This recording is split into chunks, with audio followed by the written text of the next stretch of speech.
6 semanas depois de perder a casa, o carro e a guarda dos 2 filhos, Mariana Almeida usou os últimos 300 euros que tinha para montar uma pequena banca de comida numa praça de Lisboa.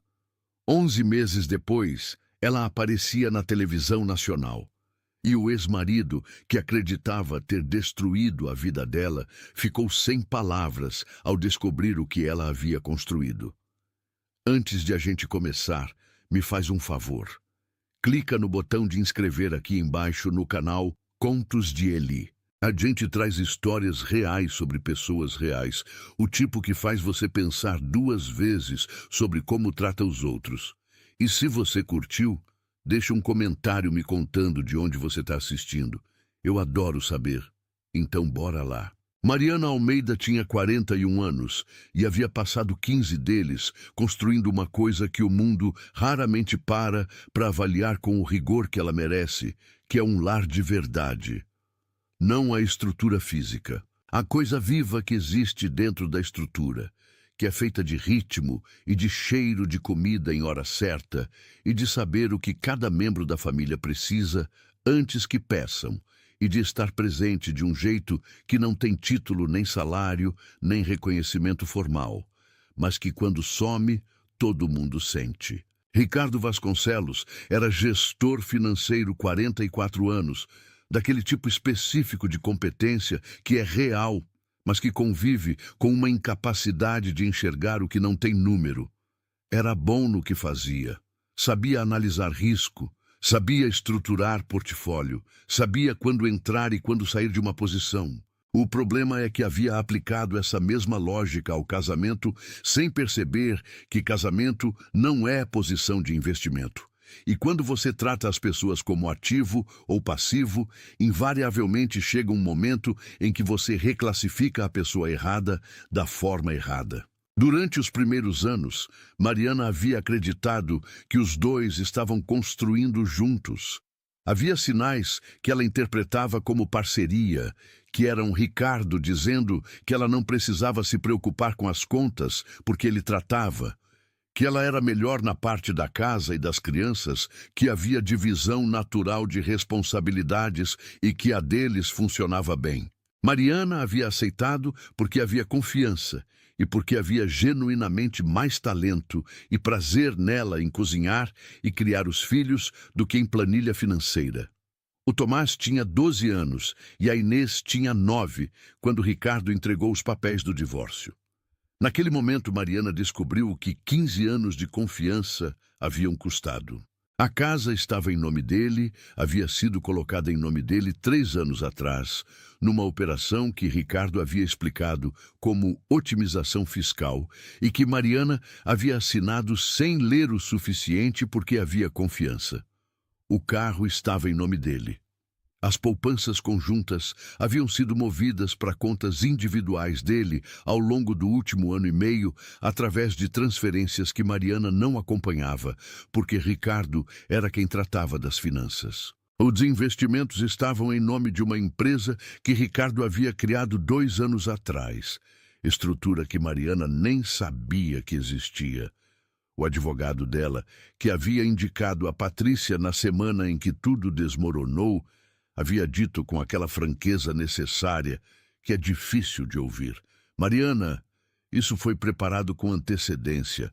Alguém com um conhecimento técnico passou mais de 1 ano organizando isso.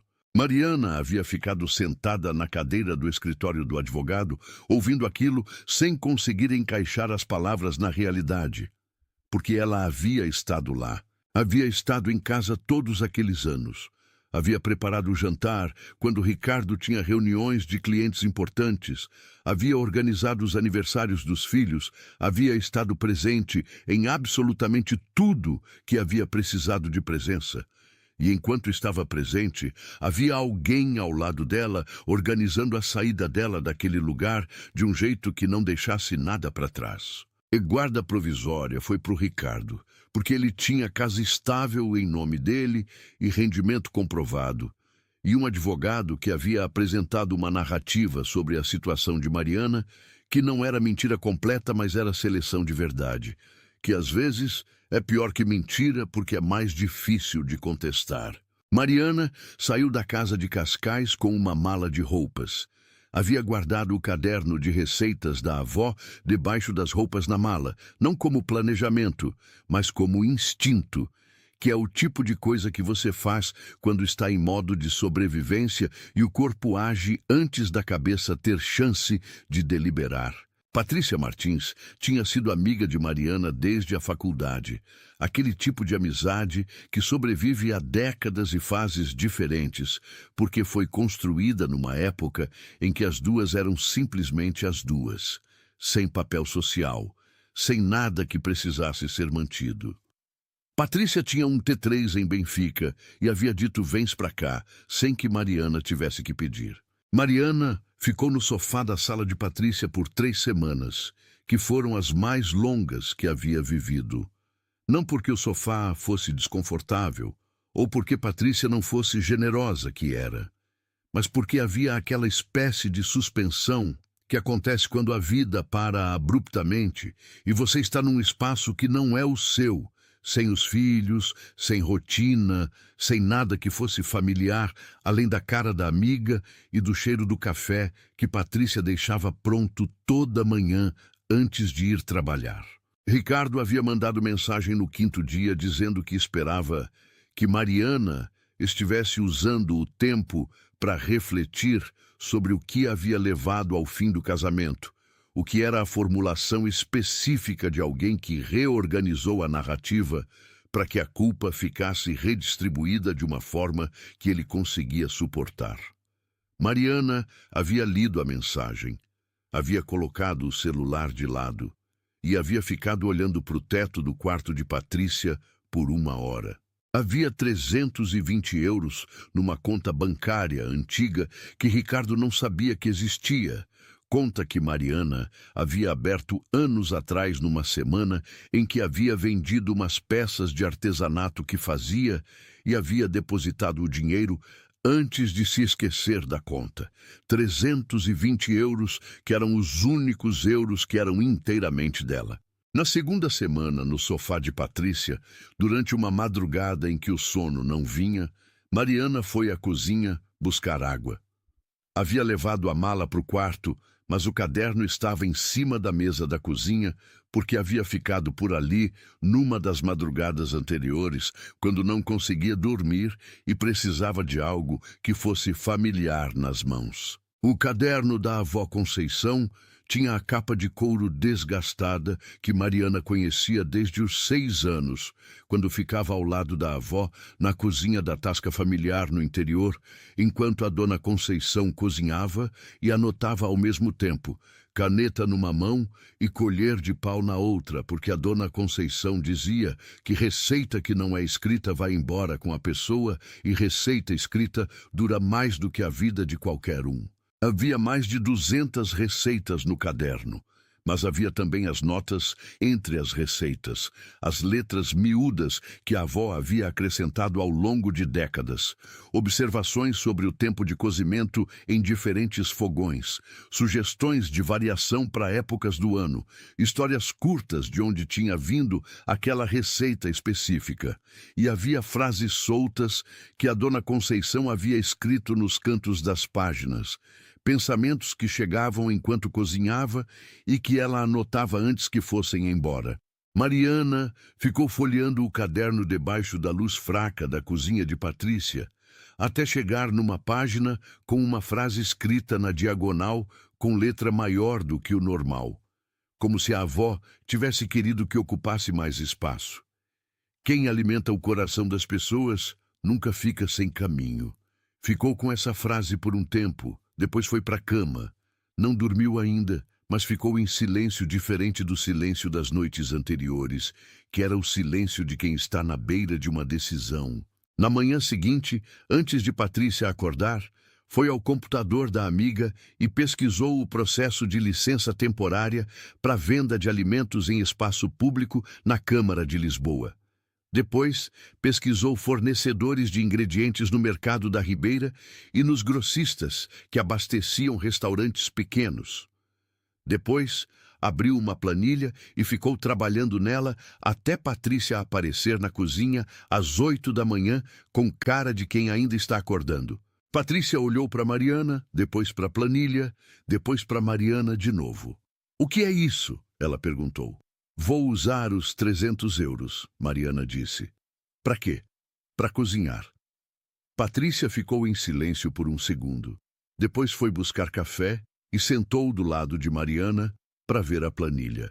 O processo de licença levou 10 dias. Mariana usou esse tempo para planejar com o tipo de atenção que havia aplicado durante anos a organizar jantares e festas de aniversário, que era atenção ao detalhe, capacidade de prever o que podia dar errado, e aquele instinto de hospitality que é saber antes que a pessoa peça o que ela vai querer. Escolheu 3 pratos para começar. Arroz de pato, que era a receita da avó Conceição, com um passo extra que Mariana havia acrescentado aos 20 anos e que mudava o resultado de um jeito sutil, mas preciso. Bacalhau espiritual, que era a versão da Dona Conceição de uma receita que havia circulado pelo interior de geração em geração e que a avó havia refinado ao longo de décadas. E arroz doce, que era a sobremesa da tasca, servido em tacinha pequena, que a avó fazia num processo que levava 3 horas, mas que resultava numa textura que Mariana nunca havia encontrado igual em nenhum outro lugar. Alugou uma mesa dobrável e 2 tachos.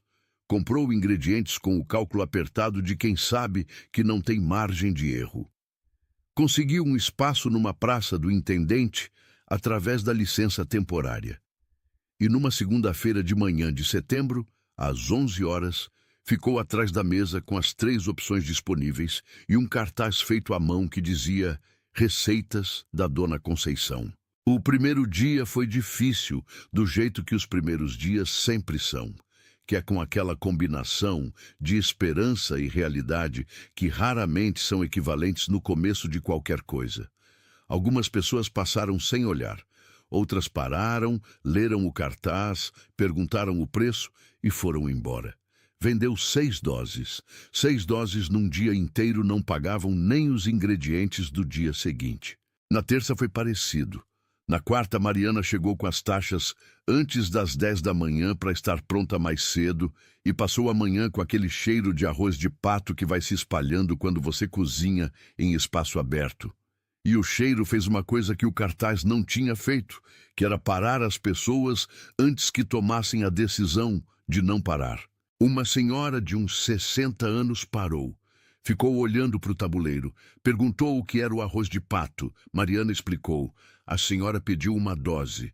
Ficou parada ali mesmo comendo com o garfo de plástico sem pressa. No meio da dose parou. Olhou para Mariana. Disse uma coisa que Mariana nunca esqueceu. Disse: "Isto sabe a casa da minha mãe." Na semana seguinte, a senhora voltou com a irmã. A irmã voltou no dia seguinte com o marido. O marido contou para um colega de trabalho. E assim começou aquele processo que é mais orgânico do que viral, que é mais lento, mas mais sólido, em que as pessoas vão levando outras não porque viram num story, mas porque experimentaram e precisavam contar para alguém. Ricardo soube da banca pelo Tomás, que soube por uma amiga da escola, cujo pai havia passado pela praça do intendente.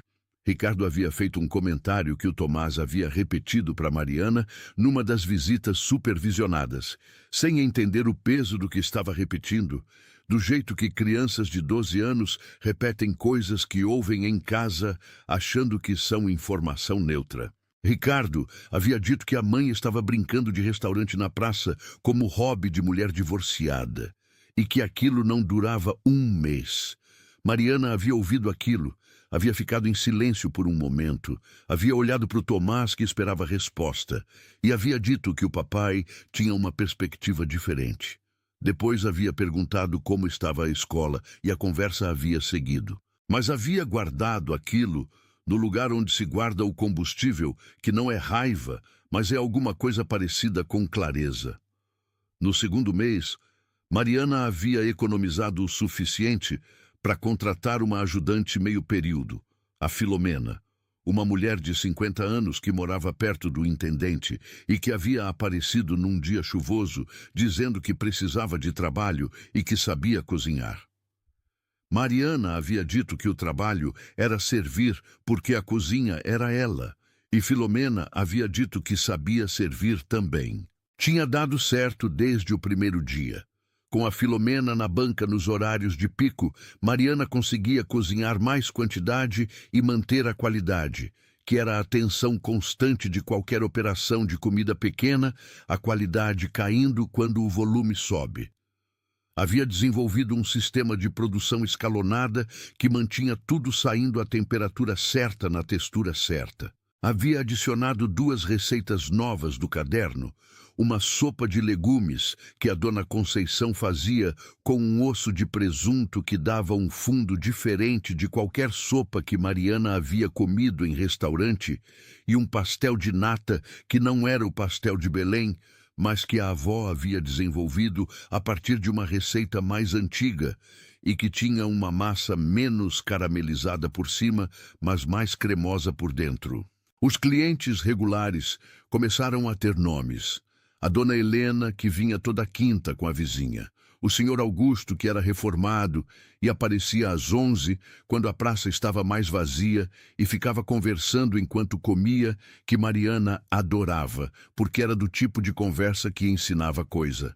A menina Sara, que trabalhava no escritório da esquina e que havia começado a vir todos os dias e que um dia havia dito que havia tentado explicar o porquê do hábito para uma colega e não havia conseguido dizer mais do que a comida fazia ela sentir bem de um jeito que a maioria das coisas não faz. No terceiro mês, Patrícia havia dado a Mariana um presente de aniversário antecipado, que era uma câmera pequena, e havia dito que o Instagram da mesa da Conceição, que Mariana havia criado no primeiro mês com fotos tiradas no celular, precisava de fotos melhores. Mariana havia passado uma tarde fotografando a comida e a banca e as mãos da Filomena servindo e o caderno aberto numa página com a receita do arroz de pato à mostra. E as fotos tinham aquela qualidade de autenticidade que nenhum filtro consegue criar, que é o resultado de fotografar coisa real, feita por pessoa real, em lugar real. O Instagram havia crescido devagar e depois mais rápido. Havia um post específico que tinha explodido, que era um vídeo curto que Mariana havia feito de madrugada, mostrando o processo de preparar o arroz doce, da primeira etapa de ferver o leite com a casca de limão até a última de polvilhar canela, nos pontinhos que a dona Conceição havia ensinado que eram sempre em diagonal, nunca em círculo, porque diagonal espalha melhor. O vídeo havia chegado a 20.000 visualizações num fim de semana, porque havia alguém que trabalhava num canal de gastronomia que havia partilhado. E as partilhas haviam multiplicado o alcance para um número que Mariana havia olhado no celular sem acreditar completamente. As filas na Praça do Intendente tinham começado a incomodar as pessoas que precisavam usar a praça para outras coisas, que era sinal de sucesso e também de problema que precisava de solução. Foi o padre Lourenço que havia chegado com a solução. Num dia em que havia passado pela banca e ficado na fila como qualquer outra pessoa, e depois havia ficado conversando com Mariana enquanto a fila diminuía. O padre Lourenço era pároco de uma igreja perto do intendente. Tinha uns 60 anos, aquele tipo de presença tranquila de quem passou décadas aprendendo a estar em qualquer situação sem criar ruído.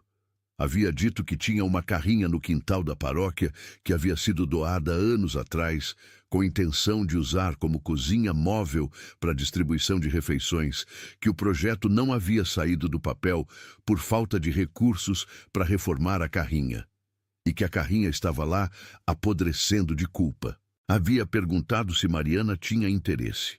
Mariana havia ido ver a carrinha no dia seguinte. Era uma Renault Master de 2007, branca, mas com a pintura descascada. O motor com um som que um mecânico depois descreveu como milagre de ainda ligar. O interior precisando de tudo. Era um estado que, numa situação normal, seria ponto de partida para dizer que não vale o investimento. Mariana havia ficado andando em volta da carrinha por uns minutos, que era o hábito dela, de avaliar coisa física, andar em volta antes de decidir. Depois havia colocado a mão na lateral da carrinha e havia ficado ali por um momento com a mão na chapa enferrujada. Havia pensado na Dona Conceição, que havia começado a tasca dela com equipamento também de segunda mão, que não impressionava ninguém, mas que havia alimentado gerações. Disse que sim. O que aconteceu nos 2 meses seguintes foi uma daquelas coisas que acontecem quando uma causa toca numa necessidade coletiva que estava esperando só por um ponto de encontro.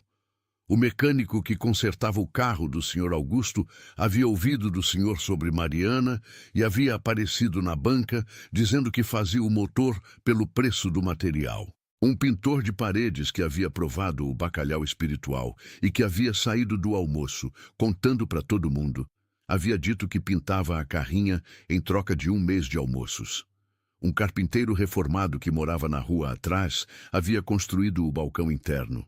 Uma designer que havia visto o Instagram havia feito o projeto visual para o nome na carrinha de graça porque havia dito que a história merecia uma cara que fizesse jus. A mesa da Conceição havia sido pintada na lateral da carrinha em letras grandes, com uma ilustração de uma mesa posta e um caderno de receitas aberto. Tudo em tons que remetiam à cozinha antiga portuguesa sem ser caricatura, com aquela elegância sutil que é difícil de criar e que a designer havia acertado de primeira. O dia em que a carrinha saiu para a rua pela primeira vez havia sido num sábado de fevereiro, frio, mas com sol.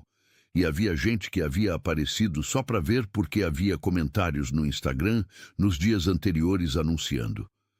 Ricardo havia ficado sabendo pelo Tomás de novo, que naquela época havia 12 anos e que havia pedido para a mãe se podia ir ver a carrinha. Ricardo havia dito que não era programa adequado para fim de semana, sem mais explicação. Tomás havia mandado mensagem para a mãe dizendo que gostava das fotos da carrinha. Mariana havia guardado essa mensagem com o cuidado com que se guarda coisa frágil. Nos meses que se seguiram, a mesa da Conceição virou presença regular em eventos de Lisboa, mercados de fim de semana, o mercado de Campo de Ourique, o Largo do Intendente, a Feira da Ladra. Havia uma lista de espera para eventos privados que Mariana havia começado a aceitar aos poucos. Aniversários, reuniões de empresa, um casamento no Alentejo, que havia sido o primeiro evento fora de Lisboa e que havia rendido uma reportagem pequena num blog de casamentos que havia sido partilhada por pessoas que não sabiam nada da história maior, mas que tinham achado a comida extraordinária. O Instagram havia chegado a 80 mil seguidores. Um canal de gastronomia da RTP havia feito contato perguntando se Mariana topava participar de uma reportagem sobre empreendedorismo feminino em Lisboa. Mariana havia dito que sim. Ricardo havia descoberto pelo advogado dele, que havia descoberto por um contacto na produção, que a RTP estava fazendo reportagem sobre Mariana. Havia ligado para o advogado de Mariana, enviando carta a contestar o uso do nome Vasconcelos em qualquer material da reportagem, o que seria facilmente contornável, porque a mesa da Conceição usava o nome de Solteira Almeida. Depois, havia mandado carta diretamente à produtora, dizendo que havia aspectos da situação pessoal de Mariana que eram relevantes de contexto e que ele estaria disponível para fornecer. A produtora havia recebido a carta, havia repassado para a jornalista responsável pela reportagem, que era uma mulher de 30 e tantos anos, que havia passado 10 anos fazendo jornalismo de investigação antes de passar para o Magazine, e que tinha um instinto desenvolvido para identificar quando pressão externa sobre um assunto é sinal de que o assunto é maior do que parecia. Havia ligado para Mariana perguntando se havia algum contexto adicional que Mariana quisesse partilhar. Mariana havia contado tudo, não para se vingar, porque a jornalista havia pedido o contexto completo e Mariana não sabia contar a história sem o contexto, que era o divórcio, os 300 euros, o caderno, o sofá de Patrícia, os filhos que ainda não estavam com ela. A jornalista havia ouvido por 2 horas, com aquela atenção que boa jornalista tem, fazendo perguntas pontuais, pedindo datas e detalhes que pareciam pequenos, mas que a jornalista sabia que eram as costuras da história. A reportagem, que havia começado como peça de 5 minutos sobre empreendedorismo feminino, havia virado matéria de 22 minutos no Jornal da Noite da RTP1. Havia entrevista com Mariana na carrinha. Havia o caderno da Dona Conceição. Havia a Filomena, que havia falado com aquela franqueza direta de quem não sabe fazer diferente sobre o que havia visto Mariana fazer desde o começo. Havia o padre Lourenço. Havia clientes regulares, a Dona Helena, o senhor Augusto, a Sara do escritório da esquina. Havia números, 300 euros de partida, 11 meses, mesa da Conceição, lista de espera de 8 semanas para eventos privados. E havia um trecho que a jornalista havia incluído com cuidado, sem nomear, descrevendo o contexto do divórcio com os factos que eram verificáveis e que pintavam um quadro que os espectadores podiam interpretar sem que a reportagem precisasse ser explícita. O Portugal, que assistiu àquela reportagem numa sexta-feira à noite, viu uma mulher de 41 anos que havia perdido tudo num processo planejado por alguém que deveria ter sido aliado, que havia ficado com 300 euros e um caderno de receitas da avó, e que havia construído uma coisa real com isso. Havia algo naquela história que tocava numa ferida coletiva, que era a invisibilidade do trabalho doméstico, do cuidado, de tudo que mulheres fazem dentro de casa, que não aparece em declaração de rendimentos, mas que quando some faz uma falta que qualquer família que passa por isso consegue medir. As partilhas da reportagem chegaram a um número que a RTP não havia esperado. O Instagram da Mesa da Conceição acordou no sábado de manhã com 20 mil novos seguidores.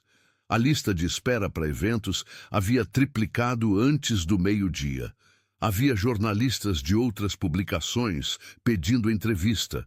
Havia uma distribuidora de alimentação que havia mandado e-mail perguntando sobre licenciamento de produtos. Ricardo havia assistido à reportagem.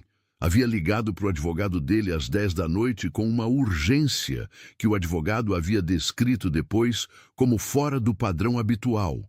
Havia pedido para contestar. O advogado havia dito que não havia o que contestar porque a reportagem havia sido cuidadosa com os factos e que mover ação contra a RTP por uma reportagem que não mencionava nome dele seria tornar público aquilo que estava implícito. A audiência de guarda definitiva dos filhos estava marcada para 3 semanas depois da reportagem. Havia sido marcada antes, num calendário de tribunal que não havia levado em conta que as circunstâncias iam mudar tanto naquele intervalo.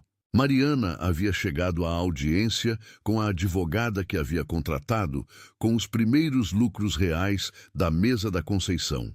Uma mulher especializada em direito de família que havia sido recomendada por Patrícia e que havia passado semanas estudando o processo com aquela atenção metódica que bons advogados têm. Ricardo havia chegado com o advogado dele que havia tratado do divórcio, o mesmo que havia estruturado a distribuição de ativos. O que havia acontecido na audiência havia começado quando a advogada de Mariana havia pedido ao juiz permissão para apresentar evidências relacionadas com o ambiente emocional que os filhos haviam experienciado durante o período de guarda com o pai. O juiz havia concedido. As evidências incluíam mensagens do Tomás para Mariana, que o Tomás havia partilhado com a advogada numa conversa autorizada pelo próprio, em que o Tomás descrevia conversas que havia ouvido em casa, comentários que Ricardo havia feito sobre Mariana na frente das crianças, e uma situação específica em que Ricardo havia pedido ao Tomás que lhe dissesse se a mãe mencionava o nome dele nas visitas. O Tomás havia escrito com a ortografia de 12 anos e a clareza de quem estava descrevendo algo que o havia incomodado. O pai pediu-me para espiá-la e eu não achei bem. A secretária de Ricardo, que havia pedido demissão na semana após a reportagem da RTP, por motivos que havia descrito no e-mail de demissão como divergências éticas com a condução de assuntos pessoais na empresa, havia enviado à advogada de Mariana um conjunto de mensagens trocadas entre Ricardo e o seu advogado durante o período anterior ao divórcio. Mensagens que haviam sido enviadas acidentalmente para um e-mail da empresa em vez de e-mail pessoal e que a secretária havia guardado sem saber o que fazer com elas. As mensagens detalhavam a estratégia de transferência de ativos com uma especificidade que não deixava ambiguidade sobre intenção. O juiz havia pedido um intervalo depois de ler as mensagens.